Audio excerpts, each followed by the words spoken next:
تخيلوا معايا كده تصميم قوي لدرجة إنه فضل عايش آلاف السنين. إيه السر يا ترى؟ إزاي طراز معماري واحد بس قدر يفضل رمز للفخامة والقوة من أيام معابد اليونان القديمة ولحد النهاردة في أفخم القصور والمباني الحكومية؟ تعالوا بينا نكتشف سر الخلود ده مع بعض.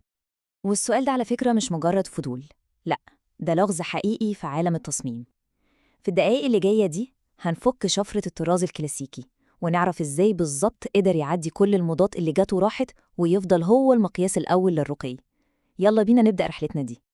طيب عشان نفهم سر القوة دي لازم نبتدي من الأول خالص، من الأساس.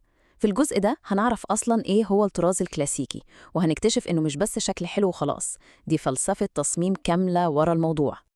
بصوا، الطراز الكلاسيكي ده نقدر نقول عليه لغة تصميم، لغة اتولدت في اليونان وروما القديمة، والجوهر بتاعها كله بيتلخص في كلمتين اتنين: التناغم والتوازن.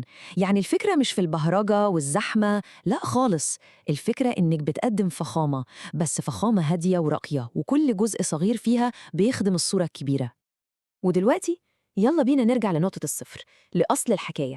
عشان نفهم بجد قوة الطراز ده لازم نسافر بالزمن لليونان وروما القديمة ونشوف إيه هي المبادئ اللي اتبنى عليها كل حاجة. المبادئ دي هي الدستور، أو زي ما نقول كده كتاب القواعد بتاع الطراز الكلاسيكي.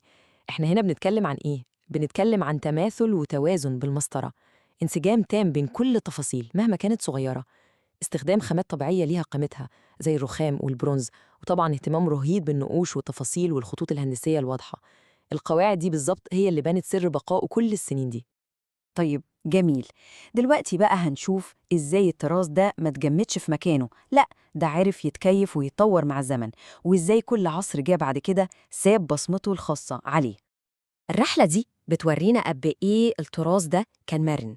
يعني بصوا، الحكاية بدأت في العصور القديمة ببساطة وقوة الأعمدة والأقواس. بعدها يجي عصر النهضة يرجع يحييه من تاني ويزود عليه لمسته الفنية. وبعدين ندخل على العصر الذهبي في القرن ال17 وال18، وهنا بقى الملوك حولوه لاستعراض كامل للقوة والثروة بطراز الباروكو والروكوكو. وفي الآخر خالص يجي القرن 19 ويعمل زي فرامل ويرجع للهدوء والأصول تاني مع النيو كلاسيك، كأنه رد فعل على كل المبالغة اللي فاتت دي. اللي حصل في القرن ال17 وال18 ده كان نقطة تحول حقيقية. في الوقت ده الكلاسيكية ما بقتش مجرد طراز، دي بقت هي اللغة الرسمية للملوك عشان يقولوا للعالم كله إحنا هنا. بنتكلم عن إيه؟ قصور بسقوف عالية جدا، ذهب في كل حتة، أساس منحوت بالإيد بتفاصيل يعني تخض، وأقمشة فخمة وستاير تقيلة. كان الموضوع استعراض قوة وفخامة ملكية بحتة. وزي ما بنقول لكل فعل رد فعل، والكلام ده بينطبق على التصميم برضه.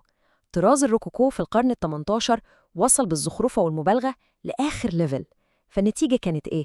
طبيعي جدا، ظهرت حركة عكسية تماما في القرن ال19 اللي هي الكلاسيكية الجديدة أو النيو كلاسيك، ودي رجعت كل حاجة تاني للبساطة والخطوط الواضحة والتناظر الصارم بتاع زمان.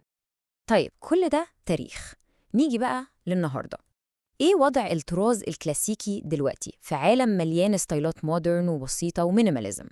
يا ترى لسه له مكان؟ خلينا نشوف. رغم كل الموضات الحديثة اللي بتطلع كل يوم، الطراز الكلاسيكي لسه واقف على رجليه ومحتفظ بمكانته كرمز للفخامة اللي ما بتتأثرش بالزمن. يعني هو القيمة الفنية العالية خصوصاً في البيوت الكبيرة والقصور. مجرد وجوده في أي مكان بيدي إحساس فوري بالاستقرار والرقي، مش محتاج يتكلم عن نفسه. يمكن أكبر سر في بقاء الطراز الكلاسيكي لحد النهاردة هو مرونته. إزاي؟ النهاردة هو اتطور لنسخة أحدث، نسخة updated اسمها A New Classic. ودي بتعمل إيه؟ بتاخد روح وفخامة الكلاسيك وتدمجها مع بساطة وهدوء المودرن. الخلطة دي هي اللي خلته يرجع بقوة تاني، لأنه ببساطة بيقدم أحسن حاجة في العالمين. ودلوقتي إحنا وصلنا للسؤال الأهم، السؤال اللي بدأنا بيه الحكاية كلها: ليه الطراز ده خالد؟ إيه بالظبط سر بقائه كل السنين دي؟ تعالوا نلخص الإجابة. سر الخلود ده عبارة عن كوكتيل من كذا حاجة. أول حاجة جماله خالد، يعني مش موضة وهتروح. تاني حاجة بيعتمد على خامات طبيعية قوية زي الخشب والحجر، ودي قيمتها بتزيد مع الزمن مش بتقل. تالت حاجة الإحساس الفوري بالقوة والاستقرار اللي بيخلقه في أي مكان. رابعاً العمق الفني نفسه، فكرة الشغل اليدوي والتفاصيل الدقيقة دي بتديله قيمة فنية حقيقية. وآخر حاجة ويمكن أهم حاجة، مرونته، قدرته على أن يجدد من نفسه ويندمج مع روح كل عصر. يعني في النهاية الخلاصة إن الطراز الكلاسيكي ده أكبر بكتير من مجرد ديكور بنزين بيه بيوتنا. هو فعلياً تاريخ حي، تاريخ للفن والثقافة وقصة سعي الإنسان نفسه عشان يوصل للكمال والجمال المتوازن على مر آلاف السنين. وده بيخلينا نختم بسؤال مهم نفكر فيه.